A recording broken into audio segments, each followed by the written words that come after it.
Welcome back. اب خبریں تفصیل کے ساتھ۔ پاکستان نے گال میں کھیلے گئے پہلے ٹیسٹ میچ میں سری لنکا کو 4 وکٹوں سے شکست دے دی۔ سری لنکا کی جانب سے دیے گئے 131 رنز کے ہدف کو پاکستان نے 4 وکٹوں کے نقصان پر حاصل کر لیا۔ ہدف کے تعاقب میں قومی ٹیم کی جانب سے امام الحق 50 اور آغا سلمان 6 رنز بنا کر ناٹ آؤٹ رہے۔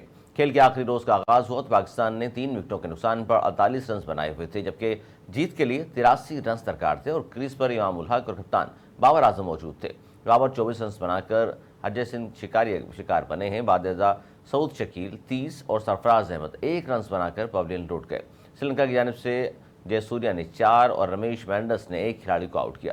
پاکستان کے مڈل آرڈر بیٹر سعود شکیل کو سری لنکا کے خلاف پہلے ٹیسٹ میچ میں شاندار batting per player of the match کی ٹرافی سے نوازا گیا۔ سعود شکیل نے گال میں کھیلے گئے اس ٹیسٹ میچ میں 208 رنز کی ناقابل شکست اننگ کھیلی تھی۔ 2 میچز پر مشتمل ٹیسٹ سیریز کا دوسرا میچ 24 جولائی سے کولمبو میں شروع ہوگا۔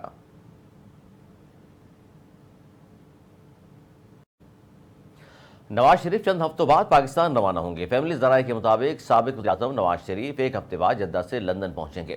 نواز شریف لندن میں چند ہفتے قیام کے بعد پاکستان روانہ ہوں گے۔ ذرائع کا کہنا ہے کہ نواز شریف کی وطن واپسی کے پروگرام کو ابھی حتمی شکل نہیں دی گئی۔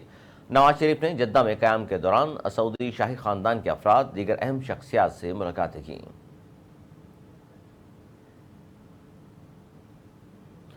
پی ڈی ایم کے سربراہ مولانا فضل الرحمان نے کہا ہے کہ ہم نے بتا دیا تھا کہ چیئرمین پی ٹی آئی غیر ملکی ایجنٹ ہے اور اب یہی سننے میں آ رہی ہے۔ اسلام آباد میں پریس کانفرنس کرتے ہوئے مولانا فضل الرحمان نے کہا کہ چیئرمین پی ٹی آئی کو را، موساد اور بعض عالمی قوتوں کی مالی مدد بھی حاصل تھی۔ انہوں نے خود کو مظلوم بنانے کے لیے امریکی سازش کا چورن بیچا۔ انہوں نے کہا کہ آج اعظم خان بیان دے رہا ہے کہ سائفر ڈرامہ تھا۔ الیکشن سے متعلق پی ڈی ایم سربراہ نے کہا ہم ملک میں ہر نشست پر امیدوار کھڑے کریں گے۔ میئر کراچی بیرسٹر مرتضی وہاب نے رضویہ سوسائٹی امام بارگاہ کا دورہ کیا۔ مرتضی وہاب نے مذہبی اسکالر علامہ شہنشاہ نقوی سے ملاقات کی۔ ضلع وسطی میں انچولی امام بارگاہ اور اس کے اطراف صفائی ستھرائی کی صورتحال کا جائزہ لیا۔ کے ای ایم سی ویسٹ حکام میئر کراچی بیرسٹر مرتضی وہاب کے ہمراہ موجود تھے۔ میئر کراچی بیرسٹر مرتضی وہاب نے امام بارگاہ کے اطراف اسٹریٹ لائٹس کی تنصیب کو یقینی بنانے کی ہدایت کی۔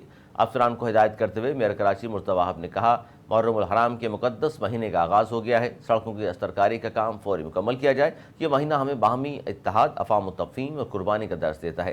ہمیں بھائی چارے کو فروغ دینا ہے، شہر کی روشنیاں امن مکمل بحال کرنا ہے، اپنے اتحاد سے کراچی کو ترقی یافتہ شہر بنانا ہے۔